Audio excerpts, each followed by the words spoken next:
StrongBear19. I am currently talking at you from Orlando at Blue Jacket Park.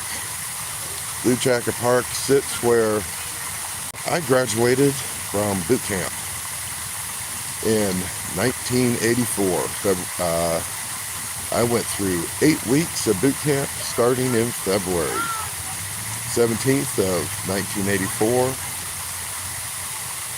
And then went into apprenticeship training here. I'm right now at the end of the park where the USS Blue Jacket once sat.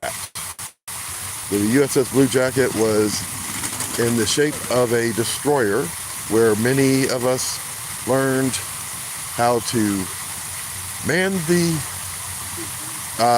rails of a ship, tie ropes, shine brass, and also take some of our classes on board. It was a boat on the land, and they have actually put up a fountain here at this inn. The boat was made out of wood, but it looked like an actual boat. Every time you would go by, you could actually see the boat over here. It was really something to see. I'm going to take a quick tour around and show you what the area that was the parade grounds, and we're going to go down to the other end of the memorial, and I'm going to tell you about the area. This area, it's 55 acres. Except a nice little area here around the fountain, reflective fountain. Someone actually used chalk to decorate some of the stones around it in red, white, and blue. This end of the park, now a middle school now sits, Glen Ridge Middle School. But this whole end of the park used to have a obstacle course for exercise for those that were off duty, but not for us recruits. But sometimes our company commanders would bring us over here to put us to work. Now, I'm going to flip the camera around real quick.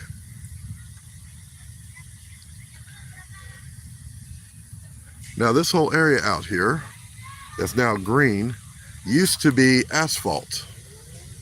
And we used to refer to it as the grinder, that whole area there. And over there where you see the cars parked, that is actually the same parking lot that has always been there, where the families would park their cars, and where those people are running and jogging, that path, there were bleachers set up there on that side of what we called the grinder, which was also the parade grounds. The same grinder is what we also would run around on. And it was called a grinder because that's where they had us do our exercises and our runs and our calisthenics. And it earned its name. We would do our push-ups on it. They would grind in discipline into us. It was something else. And so over there was the review stands. And over here on this side of the grinder was where our birthing buildings were. There are still pictures of what the birthing buildings look like available online on Facebook under RTC Orlando on Facebook, if you ever want to go and check it out. I'll take and dig up some of those old photos, and I'll try and add them to a list of videos for everyone to see. But I'm continuing on around to give you guys a little bit of a tour of the thing. I'm going to be heading down to the other end where they have a nice little memorial type display set up with a sailor that's been out here since I went to boot camp here. And this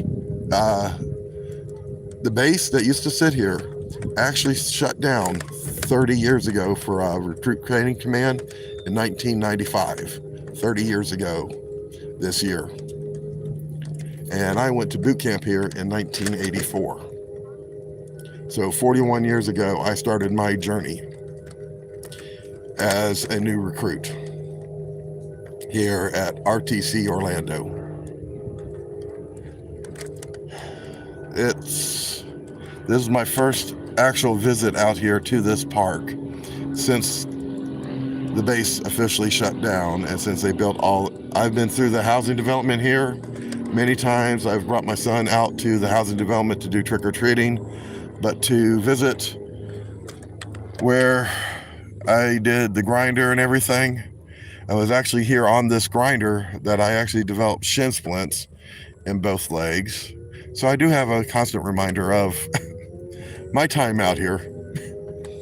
But the fact that people are out here enjoying it, some of them don't remember what was originally here or the meaning behind it, but I do. They've built some new things. Up there at the top of that pole, we've got a bird's nest. It looks like that's a hawk nest. Hello, how you doing today?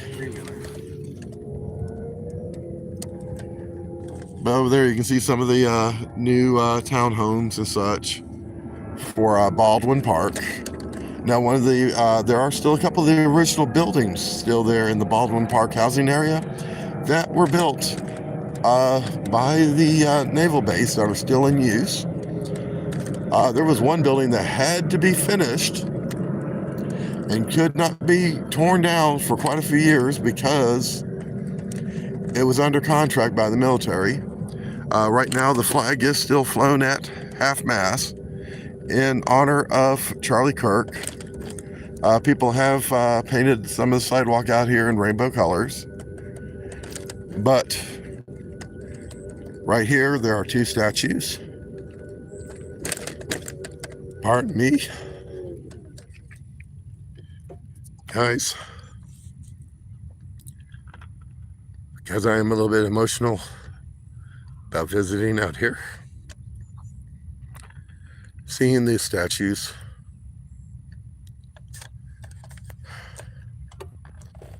because this does mean a lot to me, because of my time out here, guys. And I'm going to go up here in front so you can get a good look at these two statues, because this was, when I came in, the only base that male and female recruits attended. So I'm going to flip the camera around again. The female and male sailors. We also used to have a statue out here of a sailor manning a ship's wheel, and then right between the flag. And every morning at 7 a.m. revelry would play, the anthem would play, and if you were outside and you heard the national anthem, you would come to attention, stop, turn towards the flag, come to attention, and salute while the anthem was playing. Render honors until after anthem played, and the at ease tone would play after the anthem is played, and that could be heard all over the base. Whenever we went to Annette in the evening, when taps was played to lower, same thing.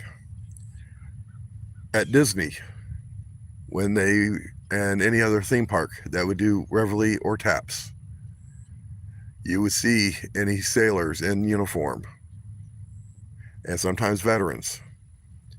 A lot of times veterans will stop, come to attention, take off their hats, or if they're wearing their military hats, salute, turn to the flag and salute while the flag is raised or lowered during that time to show respect, because it means that much to us.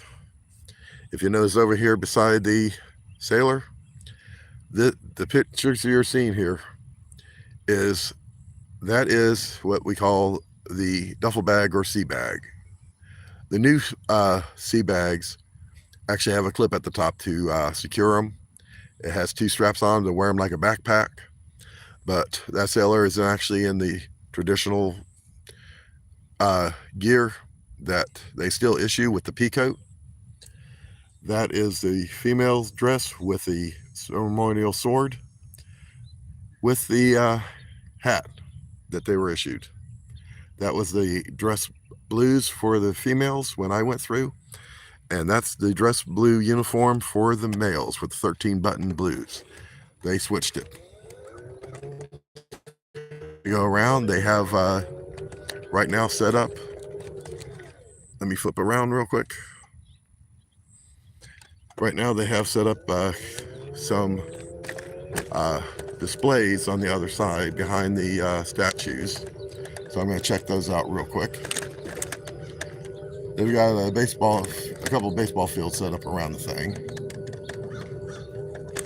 So I'm going to check out the displays over here real quick, guys.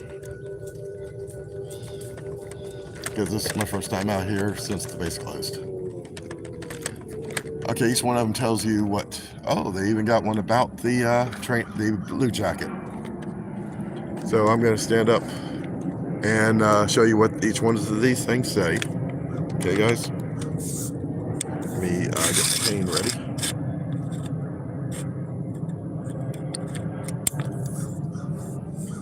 Oh, wow. I didn't even know about this part here.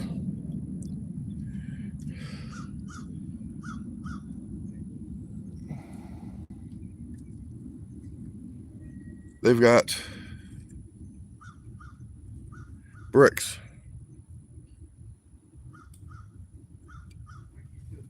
Bravo Zulu to Central Florida Navy League. Lieutenant Roscoe Dimuna, rocket boat captain. I think these are memorial bricks.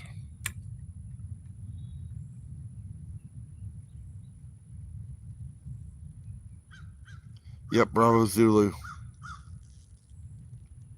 PN3 Samuel sonar.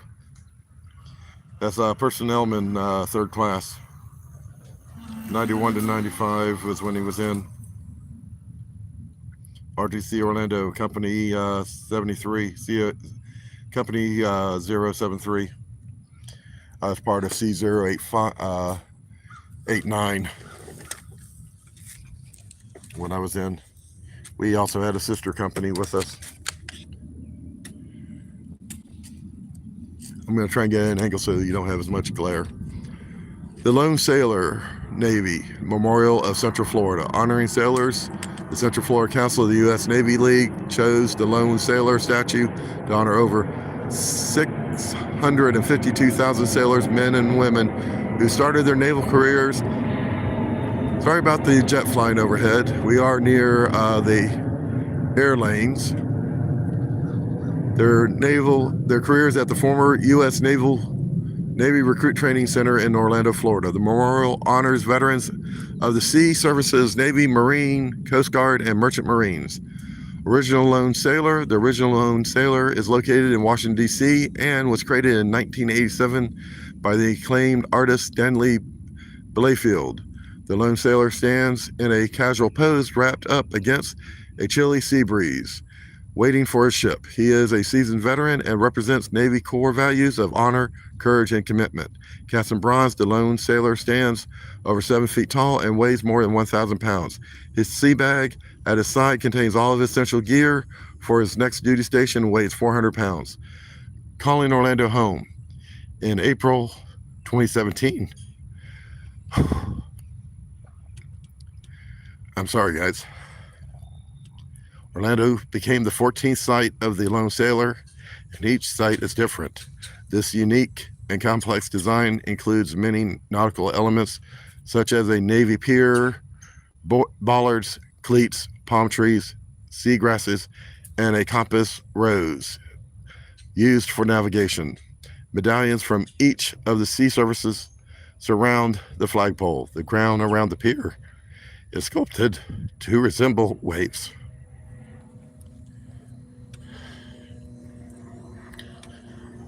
This is In this picture, the Navy is creating more workspace. NTC Orlando occupied 1,125 acres, which included Naval Hospital, Lake Savannah, Lake Spear, and Lake Baldwin.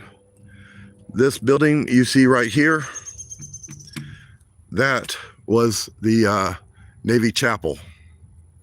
And right here, that is the USS Blue Jacket.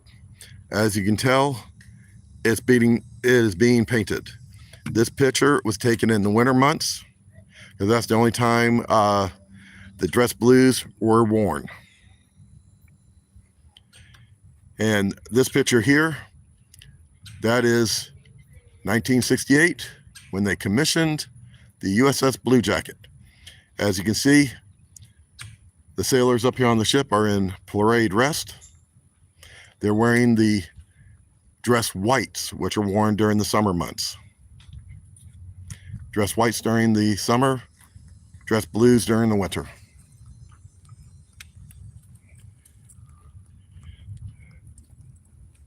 There were several different commands at Naval Training Center, NTC, Orlando, although Recruit Training Command, RTC, was only one of these. It was the largest. RTC provided the training that turned men and women civilians into sailors. NTC was home to many different schools, such as nuclear power training, seaman apprentice training, signalman, torpedo men, mate, and quartermaster school. The base opened July 1st, 1968, and closed March 31st, 1995. Basically, the base opened 3 years after I was born, and 1 year after my brother was born. Orlando's mild climate and proximity to many Navy bases on the East Coast made it an ideal location for training. The base was fully self-sufficient with housing, stores, post office, bowling alley, restaurants, and gas station, public works, shooting range, fire department, police force, hospital, and a golf course. Yes, there was a golf course, because I actually camped out on the golf course with my Boy Scout troop, believe it or not. And here, as I said earlier, that is a picture of the berthing. 3 stories. I was part of Division 3, and we were actually on the first floor, luckily. And this went, and on both sides of this were berthing compartments. And my berthing was all the way down at the end. And right in the, and they had the berthing on 2 ends. And let me see if there's a better picture of that. Boom, boom, boom, boom, boom. Okay, there's the Nuclear Power Command. Here you go. There's the Recruit Training Command. There's the, right there, that was the cafeteria that fed all the recruits. So, and there's the chapel I pointed out to you in that other photo. Okay, guys. USO building. And, excuse me, I'm still getting over a cold. My berthing was all the way back here. We are right now right here off the map. But there were 2, and like I said earlier, here's the grinder. Actually, here's the grinder, here's the parade field I was telling you about, guys. 2 parade fields.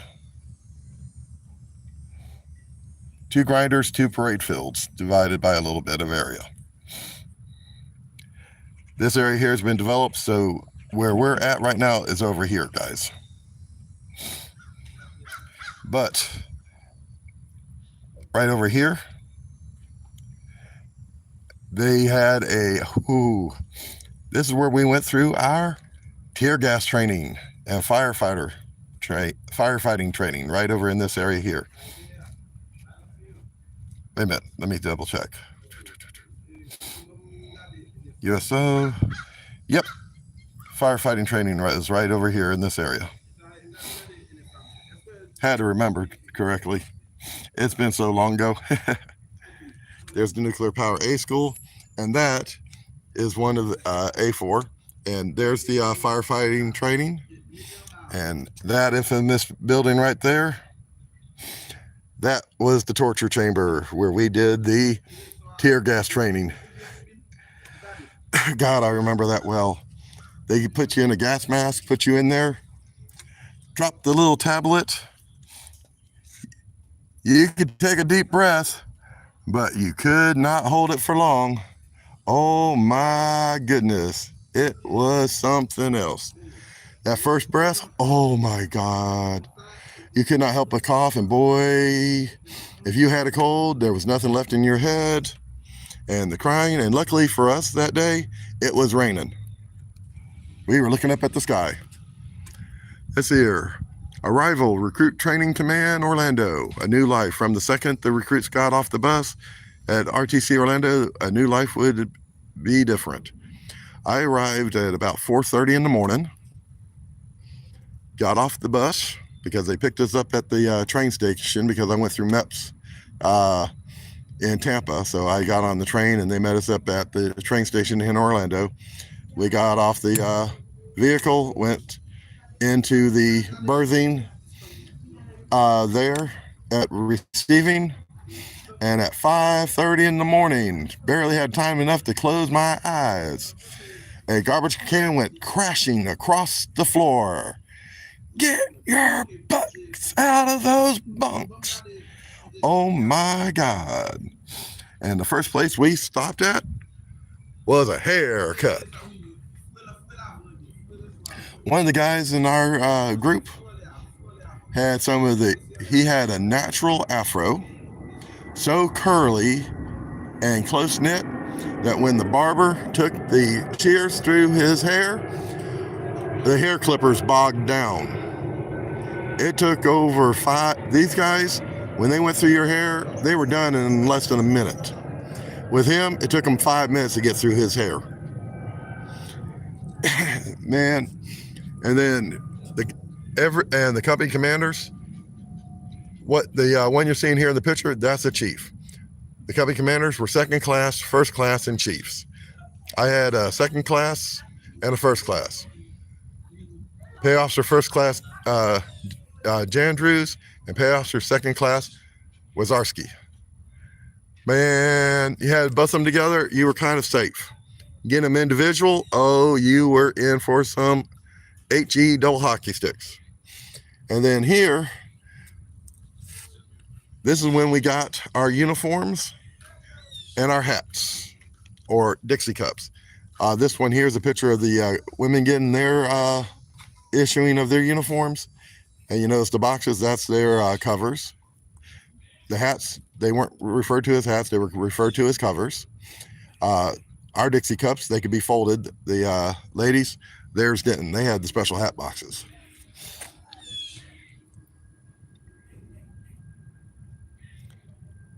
And then you got coupon books. And one of the things, we got a notebook. And if we had any cash on us, we had to write down the denomination and the serial numbers in our notebooks to keep track of our cash. Now, basic training boot camp included firefighting, first aid, marksmanship, ranks and insignia. We had to learn how to identify all the ranks.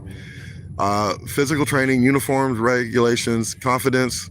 We also had to learn the chain of command.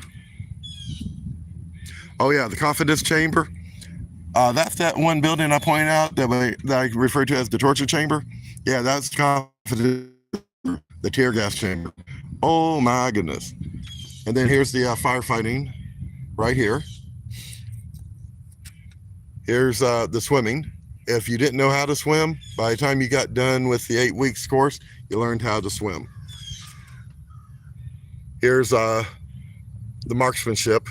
Basically, got to prove whether or not you could shoot down range. Didn't always work. Considering how many people use those things. The one I was given had a super hair trigger. When I pulled, 2 rounds went off. Boom, boom. I'm like, good grief. So I didn't get my marksmanship one. Here's the galley, otherwise known as the cafeteria, and everyone went to the galley. Now, if you look here, you see the white web belt, and down here, you'll see the spats. Those got issued later on. And here, male and female. This is the parade. And we did have to learn how to march with those weapons. And those were dummy weapons. And they weighed as much as the real ones. Oh, by the way, this is what we call the 21 gun salutes. This is when we got our inoculations. They used the air injectors. Oh, and you had to hold perfectly still. If you moved, you could actually slice your arm open. And I believe they still use those stupid things. PT, physical training. If you messed up in physical training, well, not just physical training, but if you messed up bad enough, excuse me, in your company, inside your barracks or any part of the training, you would get sent to what we called intensive training, but we also refer to it as indoor tennis. If you messed up enough to get sent to that, you packed all your items that you got issued during uniform issuance into that green bag. Everything got put into there. You'd put it on your back and you would take it to IT, where you would be wearing it during push-ups, running, everything. That's part of your quote-unquote training rehab. Now, dedication and hard work paid off. Graduation. This is something I remember fondly. Graduation occurred after 8 weeks, basically 8.5 weeks, or technically 7.5 weeks. Week 8 was only about 3 days. And we actually would be allowed to go and help out the new arrival recruits somewhat settle in. Brother and sister companies conducted 8 weeks of intensive training. Brother and sister companies conducted a pass and review for the official party, typically by a high-ranking naval officer or congressman. If they could attend, friends and family looked on with great emotion and pride. The Navy band was an important feature of graduation, playing spirited military music such as the Blue Jacket March and Anchors Aweigh. After graduation, you were officially a United States Navy sailor, part of a unique and important group of people in America's history. The recruit arrived as an individual and left as part of a larger team. After graduation, most sailors received transfer orders to A school, where they were taught the technical part of their job. Some sailors were sent directly to ships where they could strike for a rating, basically choose a field of work. Now, myself, after I graduated, I was actually still here. I went to apprenticeship training. But here, this is what the graduation field looked like during graduation, guys. Okay? And if you notice the flags there, you have the naval flag. That's the Christian flag. And I'm not exactly sure what that flag is. I can't really see it. But also the American flag would also be flown. You can see other flags over here in the background being flown as well. And one of which is, I believe, the American flag. There would be a parade of flags being flown. Now, when we are all out there on the field, over here you can see the naval band right there in the background there. Each company has, as you can tell, a whole bunch of flags in front of them. All right. Each one of them represents what award they were given. So they start off with their company flag with the company number on it. Like this is company 156. This is company K01. It looks like K01. or K017. But after graduation, we were able to go and meet up with our families and meet them and greet with them. Since we were away for 8 weeks, we could go to Disney, SeaWorld, leave base for a short period on graduation day. But we had what was called Cinderella Liberty, which means we had to be back by midnight. If we didn't, oh boy, we were in trouble. But here's a list of some of the jobs that we would be expected to do. Many sailors later work in high-risk environments. Following regulations are important for safety and efficiency in the fleet. And you can see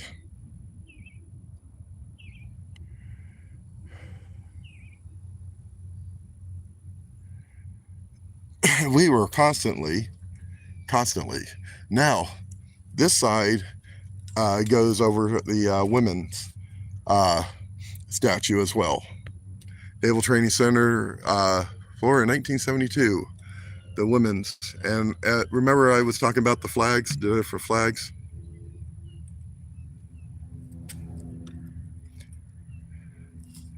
Now, since this happened, they've changed the uniform regulations. How y'all doing? Hey, Fears. Hey, Death Note. Sorry I haven't been paying too much attention to the chat. Glad to have you guys here. I'm right now at Blue Jacket Park here in Orlando. This is my first visit back. I am a little bit emotional.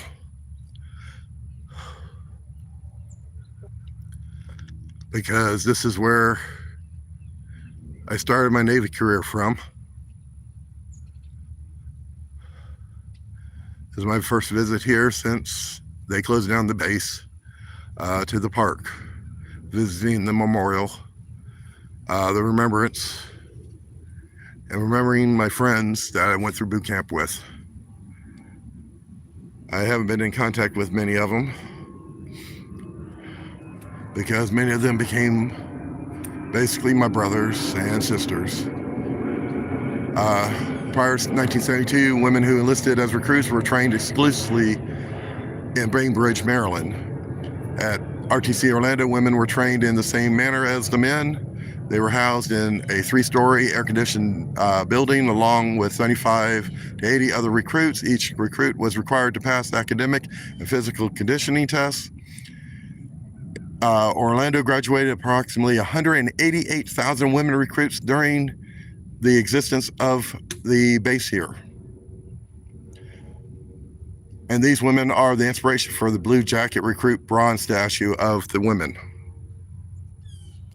There's the artist's conception of the statue here. Before I leave this area, I'm going to take another photo of the this area. But they changed to where women both wear the same dress white uniforms now, whereas in the past, the women would wear this as their dress whites. Actually, let me go back here and I'll show you the, find more of a more traditional dress white for the women. Now, that seems to be a more up-to-date one with the white pants. Trying to see, because the women actually were issued the skirts and short sleeve. They didn't really have the that type of top when I went through boot camp, but similar.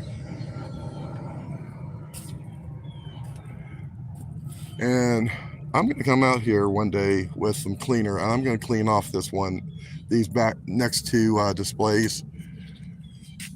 Blue Jacket Recruit bronze statue honoring our women sailors. The women's statue is 6'7" to match the scale of the lone sailor and weighs 330 pounds.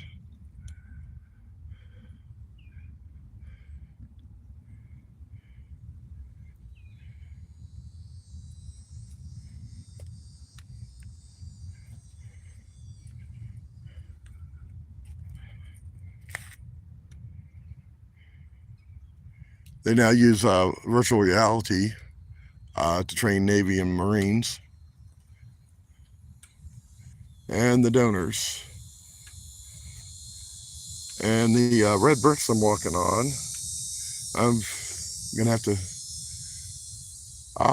the Bravo Zulus. Basically, if you donate a certain amount of money, they put your name on the bricks down here. These are the people and companies that have donated for this area. And right here, this is a mounting ballard. This is what they would tie up a ship to when a ship would come into dock. Take a look at the size of that thing. That's solid iron, guys. And then you got this building here, City of Orlando, the City Beautiful. They put up this building here in the background.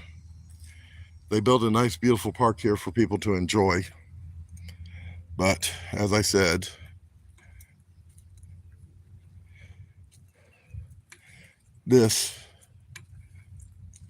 I'm going to go up here to the platform here once I find the way up to the flag. If there is a way up to the flag, it looks like it's over here, guys.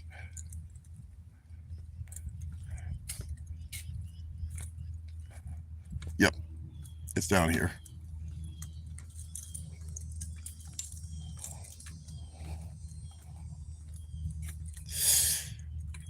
Ooh, my hip a little bit right now. I'm doing a kind of a short one.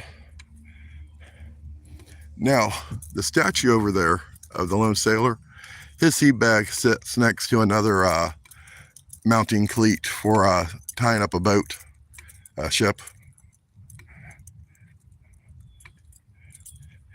And here's the compass that was mentioned in the on the boards. Honor, courage, commitment.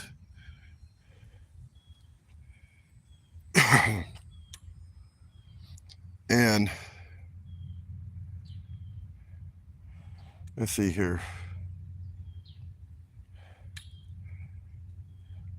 And right here is the oath that every military person who goes into the military raises their right hand and says, when they swear in at their enlistment, I do solemnly swear that I will support and defend the Constitution of the United States against all enemies, foreign and domestic, that I will bear true faith and all allegiance to the same, and that I will obey the orders of the President of the United States and the orders of the officers appointed over me according to regulations and the Uniform Code of Military Justice. So help me God. That is the oath that every military personnel, no matter what branch they are going into, pledges.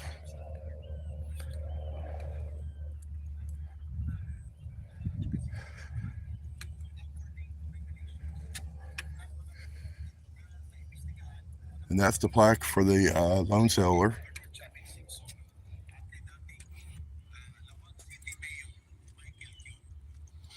I was kind of hoping that they still had the sailor with the ship's wheel. And then here's the female one. And on her sleeve are E3 depending on which of the four designations, because we had seamen, firemen, construction men, and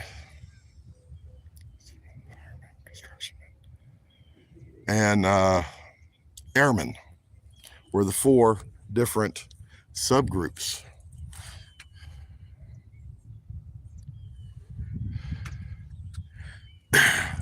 And each one of them had its own color code. Black stripes were for seamen, red for firemen, green for construction men, and blue for airmen. This person here was a second-class boatswain mate. You can tell by the what we call the crow and 2 chevrons. One chevron, third class, 2 chevrons, second class, 3 chevrons, first class. The anchor with USN on it, that's a chief.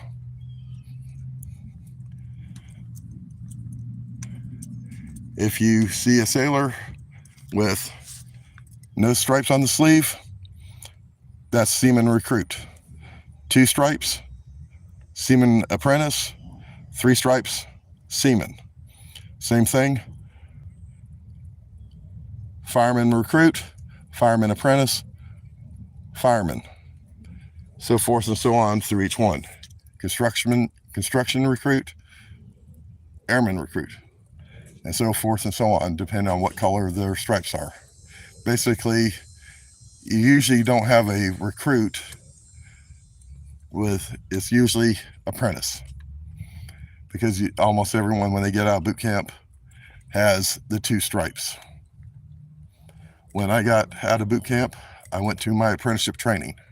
So when I left here, I was already a fireman apprentice. So shortly after I got on board my first ship,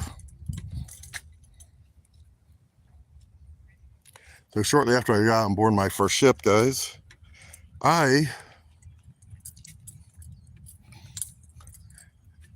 going from apprentice to fireman, was putting in a request to go from fireman to third class. You had to go through quite a few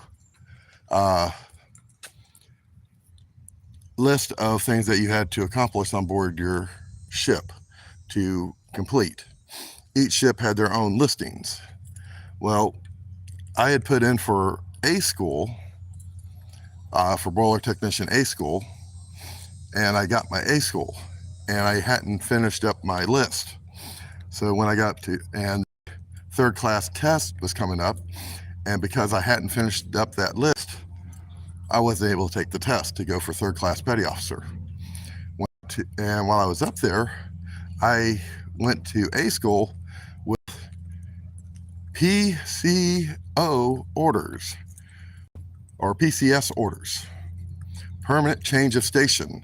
So I didn't go back to my first ship of the USS Anchorage LSD 36 in California. So after I got done with Great Lakes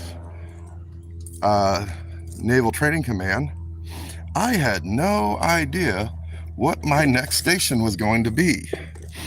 I actually finished up my A school with a very high grade point average, and there was a possibility I could have left up there automatically a third class petty officer, but unfortunately they had combined, because I was the highest grade in the class, unfortunately they had combined the 2 classes together. So I lost out on becoming a third class that way. And when I got to my next ship, because it was up there, when my orders came through, oh man, was my teacher mad, because he came up and was like, "Who in the world do you know?" Like, what? To get such a cushy assignment. And that's when I found out I got the USS Lexington AVT-16, a training aircraft carrier, stationed out of Pensacola, Florida. Basically 500 miles from home. An 8-hour drive from my home town of Orlando. I went to boot camp where my family lived, so they didn't have, sorry about that. They did not have to drive very far to come to my graduation. And you know something, guys? Turns out where I parked this is actually the actual parade grounds. I'm sorry. When I was looking at the thing, it's all a matter of scale. When you're looking at it, when you're actually going around it. This is the actual parade grounds that I was at, that I graduated from. It's hard to imagine when you look at the things. But where the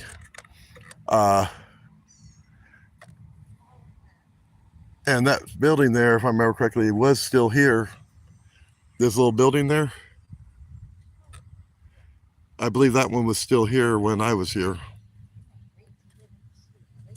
But what I pointed out there on the map, that's where the firefighting and everything, it got built a little bit later.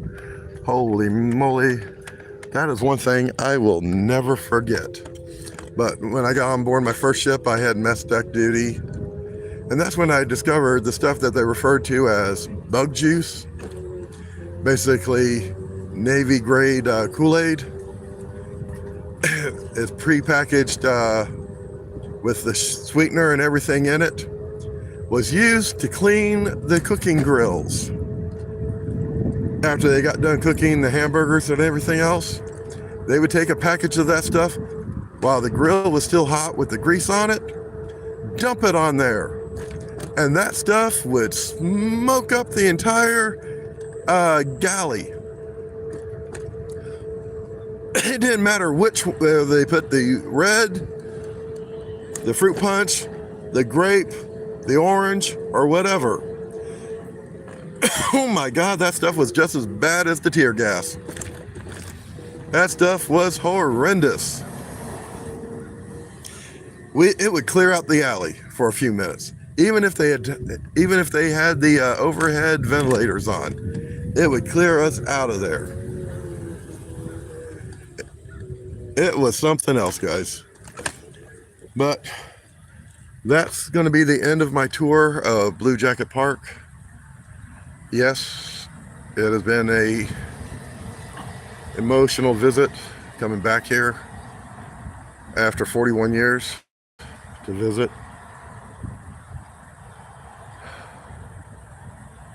To tell you the truth, I wish they had actually kept the base still open. To me, it would have been more sense to have closed down the base in Great Lakes because of the how bad the snow is up there from time to time. This one here, they could have trained year round, 365 days a year. Up there, they get horrendous amounts of snow. The training command was super small. When they closed this down, they moved all the female training to San Diego. And then they later, from what I understood, closed down San Diego and kept Great Lakes open.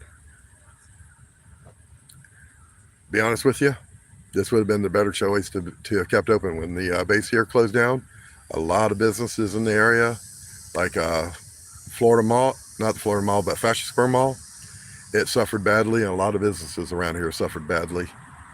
But that's in the past. That happened 30 years ago. Can't dwell on it, but I'm going to go ahead and sign off. I'll probably be going live within the next day or two. I'll talk to you guys later. You have a good one. Peace out, y'all, and thanks for joining me. Please like and subscribe, and don't forget to hit the bell. That way, if I go live again, you'll be alerted. Thanks again. This is StrongBear19 signing off. Bye.